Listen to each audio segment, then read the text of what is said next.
About 15 years ago, Ford introduced a new Halo Performance factory-built off-road version of the F-150 called the Raptor. Now, at the time, the Raptor was kind of an experimental vehicle for Ford, but it paid off because the Raptor quickly became one of the most well-respected and well-known factory-built off-road trucks in the industry. Now, 2 years ago, Ford expanded the Raptor family to the Bronco Raptor. However, today, we're actually out here in Salt Lake City, Utah, to finally get behind the wheel of probably the most important new member of the Raptor family. This right here is the first ever in America 2024 Ford Ranger Raptor. And just like the Raptor on which this vehicle is based, you have a 3-liter twin-turbo V6 under the hood, an upgraded Fox live valve suspension system, and you have a unique look that gives this thing even more presence versus the all-new 5th generation Ranger. So for those of you who have been looking for a Raptor branded Ford truck that is a little bit more affordable and also a little bit more manageable, how does the brand new 2024 Ranger Raptor stack up? Stay tuned to find out.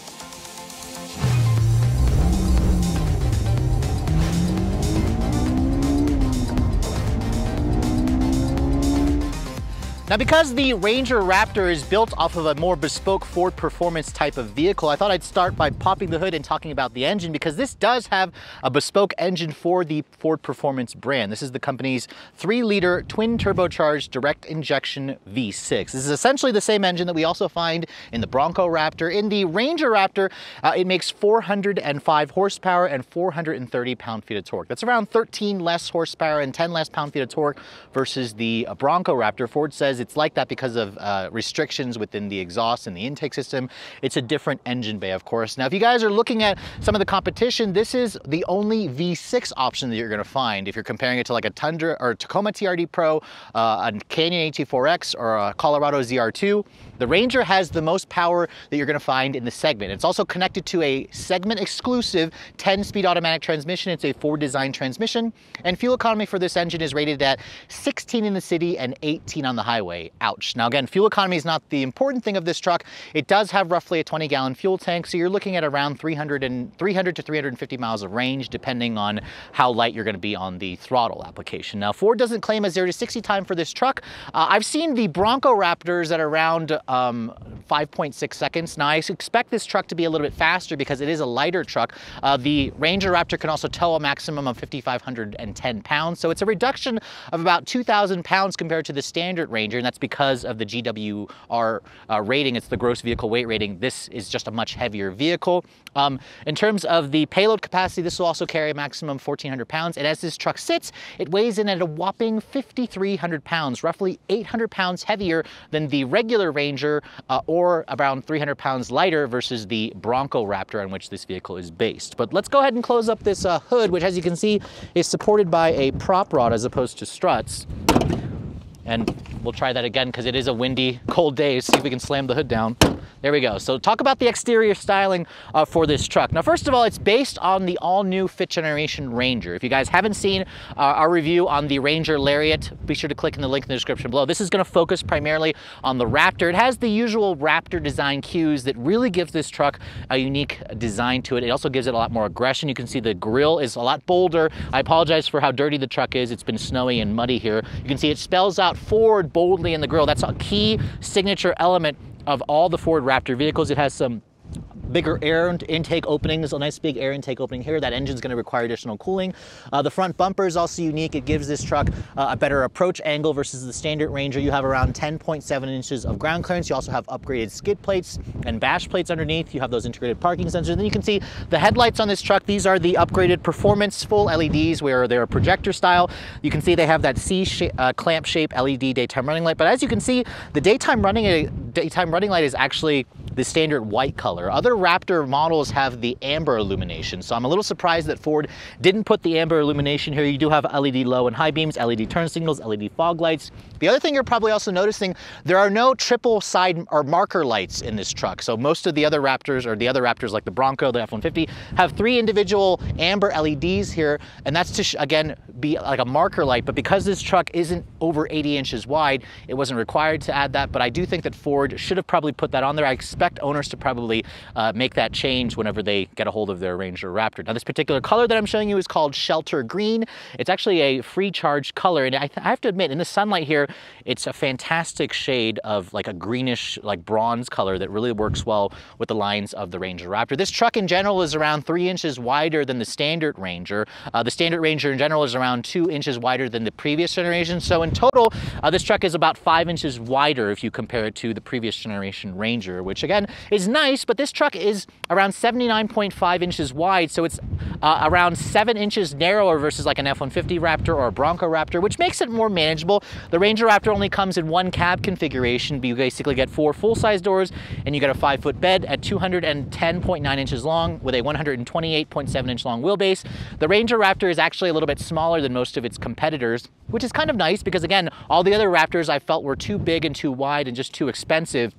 This to me is a much more manageable size if you guys, live in an urban environment. You want to have a truck that's like this. Now, in terms of the tires, you can see these are 33-inch tall BF Goodrich all-terrain KO3 tires. So it's a unique tire for the Raptor. This particular truck that I'm showing you has the optional beadlock capable wheels for an extra $1,500. They're a 17-inch wheel wrapped in a 285 by 70 R17 tire. You have all disc brakes, and then of course, being a Raptor, you have the Fox Live Valve 2.5-inch suspension. So you have an upgraded suspension with the Watts Link live axle at the back. So again, different suspension versus the Bronco Raptor, and this vehicle also is around 1.5 inches taller versus the standard Ranger.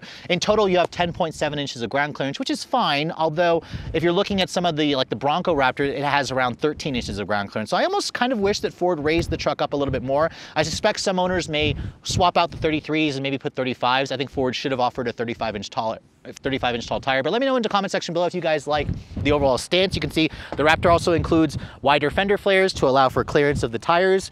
You have functional air intake openings and vents on the side, functional vents on the hood as well. That's unique to the Raptor trim. The mirrors are also power folding. They have integrated turn signals with the full 360 camera and the advanced trailering package. That's all going to be standard on the Ranger Raptor. Sadly, however, if you're looking for a sunroof, the Ranger Raptor does not offer one at any price. Now, even the other trims of the Ranger don't offer one. Ford says that they just didn't see enough demand for a sunroof in the previous generation. So if you guys want a sunroof in this truck, be sure to leave a comment in the comment section below and let Ford know that that's kind of a deal breaker for you. Now, looking over here, you can see my test truck for around $700 also has the Raptor graphics package. It looks fantastic with the Shelter Green paint. I think they did a really good job with the way this looks. It's not too overdone, along with the Raptor along the side over here, and you can see this is a 5-foot bed. That's the only size you can get. And then looking at the rear of the truck, you can see the graphics kind of continue. You have Ranger stamped into the back of the tailgate with this massive Ford logo. There's also a big Raptor badge. Now, unlike the F-150, which boldly spells out Ford at the back, you can see the company decided to do something a little different for the Ranger. You also have taillights you can see, which are full LEDs. They have a slightly different design to them compared to the regular Ranger. You can see they're an LED turn signal, LED taillight, LED reverse light, which is nice. The tow package is also included. Like I said, this will tow up to 5,500 pounds.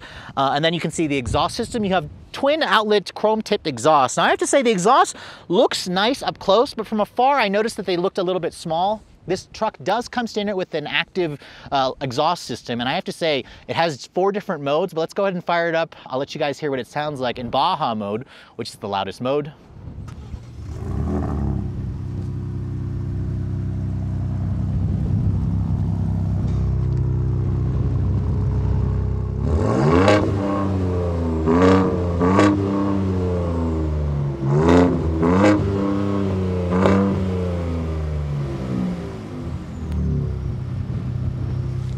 Now, unlike some of its rivals, which have 4-cylinder engines, I love the fact that this truck has a twin-turbo V6, and I think it sounds fantastic. So if you're looking for the most powerful off-road capable truck in this segment with the best noise, the Ranger Raptor is the one you're going to want to be looking at. Now, in terms of the cargo capacity, you can see the tailgate itself is damped. That's a new feature on this new generation Ranger. You can see my test truck also has the optional spray-in bed liner for $500. There is a 400-watt power inverter in here, which is nice. I mean, you can definitely power a few of your tools and camping equipment, although it's not quite as nice as what you're going to find like an F-150 with the Pro Power on board. Like I said earlier, payload capacity is around 1,411 pounds. It's around 300 pounds less versus a regular Ranger. That all has to do, of course, with the combined weight of this truck. You can obviously get accessories on it to extend the bed. You can get like a tonneau cover if you guys would like. There's also a little ruler built in here. There's a little area here where you can install like a clamp where you can clamp things down and use this as a workstation. But overall, The bed isn't super like fancy and there's nothing really like avant-garde about it, but it's gonna be usable. But if you guys want a longer bed, you may wanna check out some of its rivals. Now moving inside the interior of the new Ranger Raptor, this is where Ford definitely gave it a more bespoke look to it. In fact, the company wanted you to kind of feel like you were in a special vehicle with the wind kind of blowing the door in my face. But as you can see, this particular model here, I hope you guys like a black interior because you can only get basically this black with this code orange. The seats, they adjust in 10 different ways. For the driver's side, 8 on the passenger side. These seats are also heated with a 3-person memory. However, you cannot get ventilated seats. That's something that I wish Ford would offer, especially considering the price point of this truck. Now, in terms of the door panel materials, you can see the Raptor version has a slightly different material here on the upper door panel where it's a soft touch injection molded plastic. There's some faux stitching here. You have this kind of textured gray plastic that tries to make it look like almost like an aluminum carbon fiber trim. The buttons here you can see for your door unlock, lock, your memory controls. It's a nice padded area here where you rest your elbows. And then all the windows are one touch for the front. For the rear, however, I'm sorry, they're not one touch down or up. So just the 2 front windows are one touch. You have a 10-speaker Bang & Olufsen stereo, which is standard on the Raptor version, along with some hard materials down here with some more additional storage materials, which is definitely nice. The steering wheel, as you can see, is also slightly unique with the Raptor badge, the code orange stitching, and then the 12 o'clock marker position. Definitely shows that you're in a special truck the moment you kind of step inside. Now getting inside, you definitely notice the extra ground clearance for this truck. So I'm using those step rails to kind of help myself get in. As I shut the door, it has a nice solid sounding thunk, which adds to that impression of quality. Remember, this frame on this truck has been completely redone and reinforced to, allow this vehicle to have the Raptor badge and just have the additional performance. Now here's the key fob for the vehicle. You can see it's the typical Ford key where it's their intelligent access key, which is standard on this truck. You can see it has usual lock or unlock, lock, remote start and panic. You can't actually remote open the liftgate or the tailgate, and you can see, to let you know you have a Raptor, it does say Raptor on the key fob, which is nice. I believe Ford does offer a phone as a key function as well, but because this is a press car, I don't have access to that. You can see the start stop button is here. This and the Lariat trim are the only Ranger models to come with that. And you can hear it starts up in the traditional way. This is not a hybrid or a mild hybrid. It just has that nice meaty sound. The exhaust system, that's with it already in quiet mode. If you push the little button here, you can go into a normal, you can go into a sport, and then Baja, which is the loudest mode that essentially opens up the baffles, and it sounds good. I also can hear that Ford's kind of synthesizing the noise in here a little bit, but from out back, it definitely had a nice throaty sound, and you're not going to get that sound in the Tacoma TRD Pro or the GMC or the Chevrolet because those have 4-cylinder engines. So again, this is the only boosted V6. Now looking at the rest of this interior, you can see it's basically the standard Ranger stuff, but with the volume kind of turned up. So you can see there's a lot of code orange that you're going to find surrounding the dash vents. You have this really interesting hexagon texture in the actual vents themselves. It's a unique design. There's more hexagons here in this kind of textured plastic area. You can see this portion of the dash has a soft touch injection molded plastic with the faux stitching. There's also an extra glove box there, which is included on the Lariat and the Raptor trims. There's a nice little shelf over here. And then over here you can see you have 2 12.4-inch displays. So you have a 12.4-inch instrument panel, which is fully digital. It has some unique design colors and fonts because it's the Raptor version. The steering wheel itself, you can see, is a little bit larger. The rim is a little bit thicker. I love the 12 o'clock marker position. It has manual tilt and telescoping with a good amount of adjustability and range. Unlike the Lariat, you can see there are metal paddle shifters behind the actual steering wheel itself that allows you to take control of the 10-speed automatic. You have your usual buttons here for the Ford 360, Copilot 360, and Adaptive Cruise is also standard on this truck. And then over here, you're going to find buttons here to adjust the drive mode, my mode settings, the suspension settings, the exhaust settings, the lane keep assist stuff. So that all is very nice. I like how it's all actual buttons as opposed to touch-sensitive buttons, which I much prefer. I imagine a lot of traditional truck buyers prefer as well. You can see a trailer brake controller is included. Rangers never used to have that feature before. Along with the advanced tow package, you also get their Pro Trailer Backup Assist. This screen over here you can see runs on Sync 4A. So my phone is connected via wireless Apple CarPlay. For the most part, it works pretty well. There are times where I notice Sync 4A kind of is slow and laggy. I'm surprised that Ford didn't want to put their new digital experience software in this truck, but I imagine that might come in an over-the-air software update at some point, or maybe for the next model year, perhaps. But you can see with my phone connected, the CarPlay screen doesn't take up the entire area, but you can see your climate kind of stays over here. You have dual zone automatic climate control, and if you want, you can also kind of go into your different, trailer views, and you can also, attach a trailer, add a trailer. That's very helpful if you guys plan to do a lot of towing. There's your audio information, which I also appreciate how Ford does actual volume or knobs for the volume, for the climate. The climate is also located in the screen here, which is kind of similar to what you find in the Mustang Mach-E. There is embedded GPS in this truck, which is also nice to have, although most of you are probably just going to use the CarPlay function anywhere. You can also pull up the climate function there. You can access your heated steering wheel and your heated seats. Again, I wish that Ford would offer cooled seats in this truck, but for the most part, it has most of the tech that you're going to look for. If I put the truck into reverse, you can see there's your full 360 camera with trajectory. It has front and rear parking sensors. It has active rear cross traffic braking as well. So all those features you really are going to appreciate. This also has some off-road camera views as well. If you guys put it into its off-road setting, which I'll show you guys over here. On the center stack, you can see this shifter controls the 10-speed automatic. It's a different shifter versus the lower trims, although this is the same shifter in the Lariat version. You have a manual mode here along with another button over here. This is to put it in manual mode, and then this button at the top here is where you actually have to push to move it in and out of gear. So I actually kind of wish that the button to release it was on the side here. I found myself doing that from time to time, and I suspect people who actually own the truck will probably get used to that, so that's something that owners shouldn't have to worry about too much. You can see there's a wireless phone charging pad here. My iPhone 14 Pro Max fits nicely. I like how there's some actual stitching around here, a little bit more storage over here, which is a nice touch. You can see cup holders. I like how they didn't use a lot of panel block plastic trim here. You have your four-wheel drive system. Now the Raptor does come with a full-time system, which means it includes a 4 automatic mode. So that's a mode that I actually really like to have when you're driving in bad weather, where it'll stay in two-wheel drive until the rear wheels slip, then it sends power to the front. You can also, again, adjust your drive modes here. The Raptor offers 7 different drive modes, from an off-road, Baja, a rock crawl that'll also go into a low range gearing, sport, normal, a tow haul, and then of course a slippery setting. It also shows you a nice little graphic in the screen there, which again is all very nice. It really shows just how modern this truck has become. You can see over here there's a nice padded center console area. Open that up, you can see there's a little bit of 2-tier storage and a pretty decent sized console area, and there's also a 12-volt power outlet in here. If you're looking for USBs, the USBs are located here. You have a USB-A and a USB-C, which is nice. The seat material, you can see it's kind of a combination of leather with the Alcantara with the code orange stitching and the actual, accents and stuff. The seats are also more heavily bolstered, which is good for keeping you kind of in position when you're doing some off-road driving or doing some spirited driving, which is nice. Above me here, you can see there are a bunch of aux upfitter switches here where you can add a couple of things like a winch or additional off-road lighting. I believe this is exclusive to the Raptor trim, which is nice. You can see there's a sunglass holder here. You have LED map lighting here as well. And then the glove compartment, you can see it just kind of cheaply falls. It's not damped or lined with felt, but it offers a good amount of storage. And then you have 2 glove boxes, which is also a nice touch. But overall, the interior of the Raptor definitely feels a lot special. I like how Ford basically made everything a standard. You have the big screen, you have the Bang & Olufsen stereo system. What I would like them to add, however, is just ventilated seats and the option of a sunroof. I think a lot of customers would really like those features.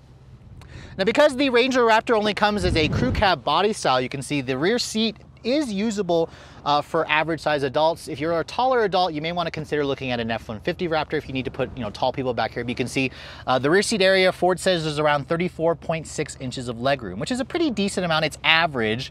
Something like the Tacoma TRD Pro is probably going to have around 2 inches less legroom. This is similar to what the Canyon AT4X and the Colorado ZR2 offer in terms of legroom space. You can see typical in a pickup truck, if you pull this strap here, this seat bottom cushion actually lifts up, gives you additional storage over here along with your tools, I believe, to actually change out the wheels. You can see the seat back themselves also folds down if you pull that strap, and it also folds down flat. That's a new feature for the 5th generation Ranger. This allows you to kind of create a nice flat load area if you want to use this little place here to put something inside the cab, secure it in the cab, keep it from getting wet out in the bed. But stepping back here, you can see the step rails are nice to have, although I wish that Ford would have given me a grab handle here to help hoist myself in. But once you're in here, you can see, let me shut the door, material quality isn't quite as nice as the front seat area. So you have a hard touch plastic area here, although the grating material feels nice. Padded area over here, which is nice. It's a little bit too black here. I wish that Ford would have added some code orange, something to kind of break up the sea of darkness. You can see the seat material back here is the same as the front. You have the suede, you have the leather material with the contrasting orange stitching and the code orange accents. The door pockets, or the seat back pockets, you can see have 2 storage areas, map pockets, which is nice. You have a big hole here where I would have liked to see Ford put rear seat air vents, but at least they gave you 2 USB charging ports. You have an actual power outlet here. The floor is not completely flat, so the middle passenger will have to deal with that hump, but because the truck is a lot wider, you could fit 3 across here, although it will be a little bit of a pinch. So again, remember, if you guys need a truck, an off-road truck like this with more backseat space, the company will happily sell you an F-150 Raptor. So here we are finally behind the wheel of the brand new Ford Ranger Raptor. Remember, this is the first time we are getting a Raptor here in the US. Technically, it's the 2nd generation of the global Ranger Raptor across the world. But hey, this is essentially the baby Raptor that everybody has been asking for because it's a lot less expensive. It's not quite as big and wide as the F-150 Raptor or the Bronco Raptor. And this thing has some pretty serious specs. It has a bespoke frame, is what Ford kind of said. They've really reinforced it and changed it to give it kind of that toughness that it needs for the Raptor name. And then it also has a unique suspension, the Fox 2.5-inch live valve suspension. It has the Watts Link rear suspension, so it's technically different versus what you get in the Raptor, the Bronco Raptor. And we're also going up this mountain, basically. We have the truck in 4-low, we have the front and now, or we have the rear and now the front locker is locked. And we're basically, testing out the capability of this thing. Remember, we have just under 11 inches of ground clearance. We've got upgraded skid plates throughout. And I'm also noticing, I appreciate how much smaller the Bronco or the Ranger Raptor is because it's not quite as wide. It's almost like you can see, where the truck's corners are a lot easier. I mean, obviously when you have it in this off-road setting, you can see what's in front of you thanks to the cameras. It actually shows you where the front tires are going to go. We've also got these 33-inch tall BF Goodrich KO3 tires, which the tires themselves are really good. I actually had a chance to drive this on the road earlier. I'm going to try to do another on-road driving scene later to talk about its on-road dynamics, but the tires are relatively quiet on-road, and here off-road, they seem good. I mean, yes, this truck doesn't have the 35s or the 37s that you have. Okay, so now we're starting this descent down the mountain, and Ford has instructed us to basically put it in trail control, which is kind of like an off-road cruise control where you use the little cruise control toggle over here to adjust the speed. There we go.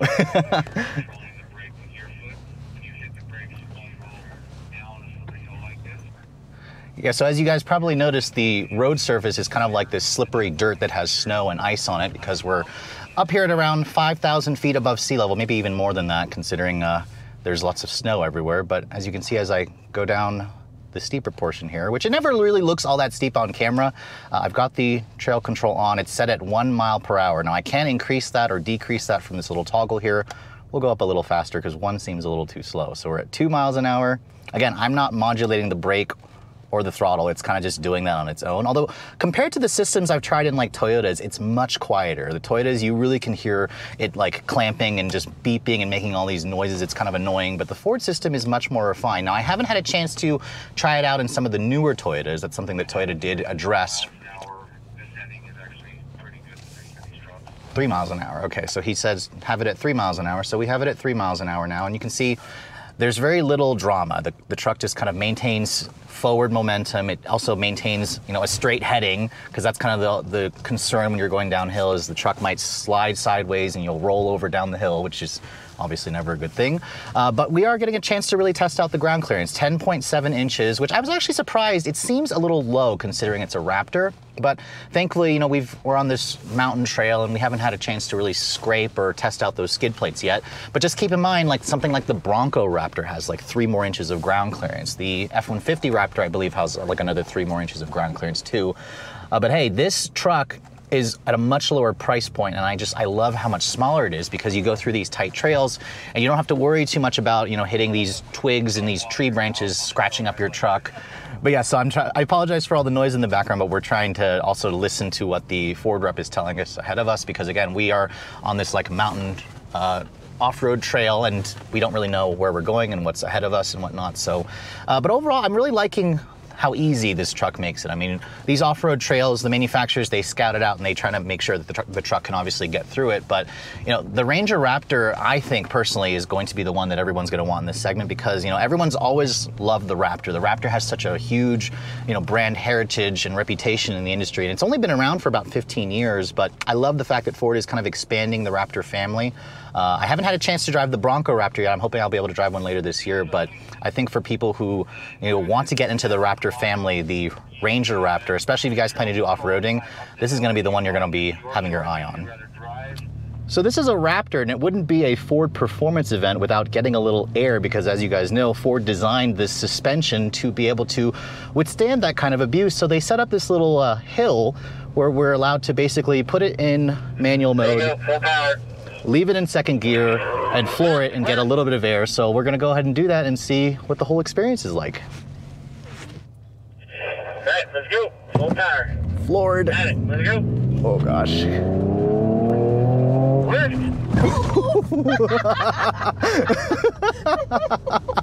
Yeah, from that side, it's definitely a lot more of an experience. It's okay, honestly, it'll add to it. It's fine. Thank you for being a good sport and riding along, Nicole. Okay, yeah. That is a lot of fun. So clearly the Ranger Raptor performs admirably when this truck is off-road, but most of the people are going to be spending their time driving this thing on the road. So I want to see what this truck is capable of when you get this thing out on actual pavement, where the majority of people are going to be, driving this thing. But getting out on the road here, remember, we're on 33-inch tall tires. This vehicle has 405 horsepower. It has a 10-speed automatic transmission. The one thing that actually really surprised me is just the ride quality of this truck. It actually has a pretty good ride quality. I expected it to ride a lot more, stiffly and noisily, but let's go ahead and see what we can get 0 to 60 wise. We're in sport mode. We have it in everything sport in 4-wheel drive auto, brake torquing it. Oh, listen to that sound. Fantastic. All right, so I want to keep in mind, we are at around 5,000 feet above sea level. This road is a little bit of a downhill gradient, but we just got 0 to 60 in 5.9 seconds. 5.9 seconds for a truck that weighs like 5,400 pounds. The sound of that V6 though is just fantastic. I love how quick the 10-speed also shifts in in sport mode. That was the exhaust in sport mode. I'm actually going to switch the exhaust into Baja mode.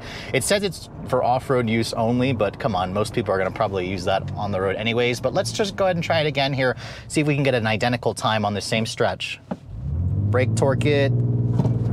Spins the rear tires a little bit, even though it's a 4-wheel drive. Ooh, good sound. 5.97 seconds there. So again, quick, and that's almost 2 seconds faster versus the Lariat trim that I drove yesterday, which had the 2.3 liter EcoBoost 4-cylinder engine.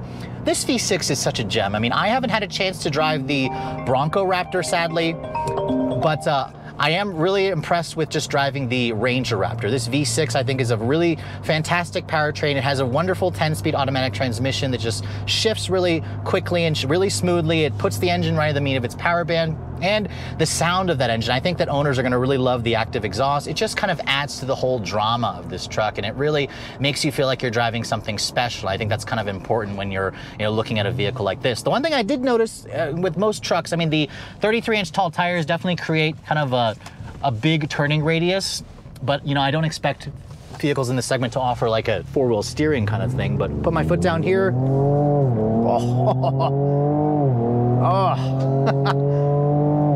I'm really looking forward to getting this truck back home to test on level roads where it's not at elevation, because we're at almost a mile above sea level here. So overall, out on the road, this truck really does a great job of putting the power down. It's super comfortable to drive, and it's not so big and cumbersome, which makes it just easier to drive on a daily basis if you guys live in urban environments.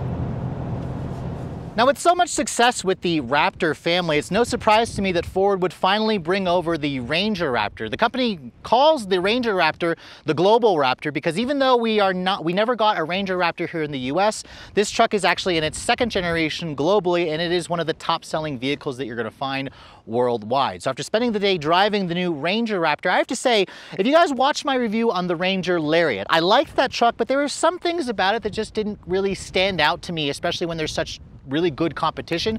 But the Ranger Raptor really takes everything about the regular Ranger and cranks the dial up to 11 or 12, because as you guys saw, off-road, this thing is a mountain goat. It's so much more capable than it needs to be. but it's also not quite as big and cumbersome to drive off-road as something like an F-150 Raptor or a Bronco Raptor. The interior also, while it isn't a luxurious experience, it definitely feels a lot more special. I love the tech in this truck. It also has the big 12-inch displays, which work nicely. That V6 engine, however, is the gem because it's the only twin turbocharged V6 in the segment. It sounds fantastic. It's quick. I'll have to wait until I get this truck back home to do an updated 0 to 60 time to see if we can actually get something in the low 5-second range.